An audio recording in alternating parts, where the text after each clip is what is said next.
outdoor Wisconsin.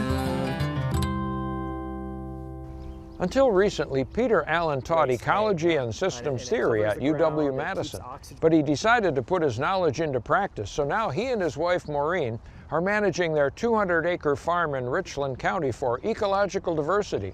In a sense, they're recreating a savanna landscape once maintained by mastodons, a landscape of oak groves and lush grasslands, and one that can produce an abundance and variety of food.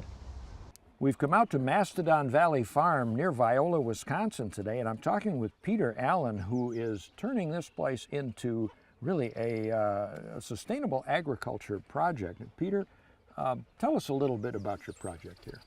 Yeah, so this is our farm, Mastodon Valley Farm. We've got about 220 acres here. When we first bought the property, it was conventionally grazed and conventionally cropped. And our goal is to restore the native ecosystems that were once here for long periods of time in the past. So I was a restoration ecologist at the University of Wisconsin, and the kind of typical way you restore landscapes is to sort of pick out the species that you think belong there, the natives, and the ones that don't belong there, the ones that aren't necessarily native. And that doesn't always work very well on a large scale. And when we've got massive ecological degradation across the planet, we need to have ecological restoration strategies that can scale. And so our strategy here is to restore our native oak savannas in a way that is economically viable. So we run a farm here that sells meat, primarily beef, pork, lamb, and poultry.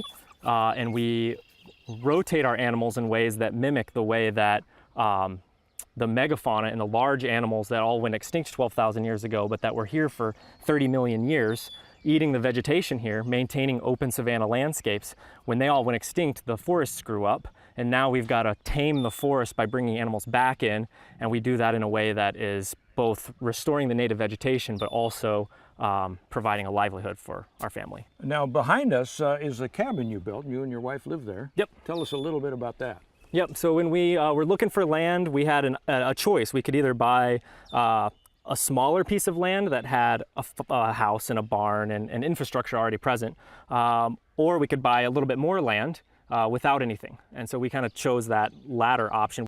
We built a tent our first year here and then lived there, and while we built this cabin, we cut down a bunch of the pine trees and milled them out and built a little post and beam cabin. So we're off-grid, solar array that gives us a little bit of electricity, and then rainwater collection for our water.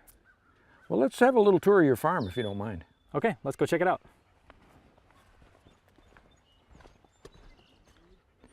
Well, Peter, what's going on here? So this is the spot where we overwintered our sheep last year. So, we'd bring them a bale of hay every couple of days, and this really built up, 6 inches of solid waste hay. Yeah. And it covers the ground, it keeps oxygen out, it holds water in. It's not great situation, it needs to be cleaned up. So we brought the pigs in, and so we had 12 pigs in here for 2 weeks, and they just churned it up. They picked up the hay, they got into the mud and wallowed around, and they kind of evenly mixed the hay into the underlying soil. And now it's completely open, so now we can come in and seed. I think we're going to do sweet corn here for our family. So this will be our sweet corn patch. It's well fertilized, and now it's got a nice mulch layer, so there won't be any weeds. So it'll just be perfect sweet corn patch. That's great. It looks like you tilled it. Yep.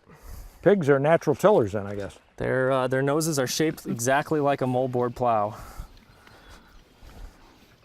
Well, Peter, these guys look as happy as pigs in mud. They sure are. And it being midday and pretty warm, they enjoy getting cool by digging a little spot in the ground and getting down where it's nice and wet and cool. They flip their water over to make a little wallow and lay down. And we're actually using them here to prep ground for where we're going to plant corn. So these guys eat corn and wheat and soybeans as a feed ration to supplement the pasture. And that's fairly expensive. So in the last few years, we've been experimenting with growing some of our own grains. And so what we do is we feed cows hay bales out here. And you can see where the hay bales on the ground kind of scattered out, and they're kind of suppressing the sod. And then we bring the pigs in and churn it all up, mix it up kind of like where we were just at. And then we'll come in and I'll broadcast corn seed right on the ground. And then what I'll do is I'll yell and call the cows over. and have them run back and forth across here. I'll have them chase me with a bucket of grain. I'll go back and forth, and they'll go back and forth, and they'll push all those seeds right into the ground. And we did it for the first time last year, and it worked beautifully, and we got just a beautiful crop of corn. So that was on about a 1/4 acre. We're doing a full acre here this year, and that will be feed for these pigs then in the late summer. On this fence line here, we have the hillside coming down. On the uphill side has always been pasture. On the downhill side, this field has always been cropped. Up until just a couple years ago, they did tobacco way back in the 1800s, then wheat, and then corn up until recently. And you can see how it drops off 3 feet just on the other side of that fence. And that is all the soil that has washed off every time they've plowed and cultivated, and then it rains and the soil washes away. So when we got here, this soil was in really, really bad shape. It hardly grew anything, and there was no topsoil left. It was all just sand subsoil. So we immediately brought the animals in, fed some hay. We planted about 30 different species of native prairie grasses and flowers, and then a bunch of trees in rows. And then we ran chickens through here behind them. And now, just 2 years later, this is some of the best forage we have on the farm, right where we ran the chickens through. And by rapidly moving animals through quickly, we can start to rebuild that soil. Anywhere from 1/4 to 1 inch of soil per year, we can build back up. So my goal is to bury this fence before I die. Now these old trees, they've been here a while, haven't they? These are ancient trees, old growth, upwards of 200 years or plus. They're open grown trees, so they grew out in the sunlight, not in a closed forest. Trees in a forest grow straight up to get to the light. When it's open grown and there's grass around them, they grow out. And so you see these limbs that are outstretched. Sometimes these oaks can have limbs 30 feet out in either direction, 60-foot diameter around the crown. And when they grow widespread like this, they actually produce upwards of 20 to 30 times more nuts than trees growing in a forest, because they get so much more light. Peter, this is really lush, and a lot of plants I admittedly don't recognize. This is the area that we planted, with native prairie grasses and flowers. Right when we turned it off, took it out of corn. So it was in corn, we took it out, and we immediately planted about 25 species of grasses and flowers, and then we planted about a dozen species of trees, about 2,000 trees totals in rows on contour through the field. And between what we planted and what's come in naturally, we've got over 120 species of plants in this field right now. So you're grazing this, right? Absolutely. So like I said, we planted these rows of trees every 30 feet or so through this field. And so now we graze the alleys between them with all of this lush vegetation here. One of these alleys is about a half an acre, and it's about 2 to 3 days worth of food for them. And we've got them moving through each alley every couple days, and we're keeping them in with this electro net here. Peter, you're doing a lot with this farm, but why did you choose this particular property? Well, we looked at a lot of properties. We spent 2 years looking. We looked at over 100 properties in this area. We really like this area in particular around the Kickapoo River, so we kind of zoomed in here. But we basically had 3 main criteria. We had homestead. We knew we were going to build a house, so we had to have a good spot to build a house. I had to have a good house site. The number 2 criteria was it had to be farmable. We wanted to make our living on the land, so we had to be able to graze cattle. You need to have some grass ready to go because we already had cattle. You need to have some fencing ready to go.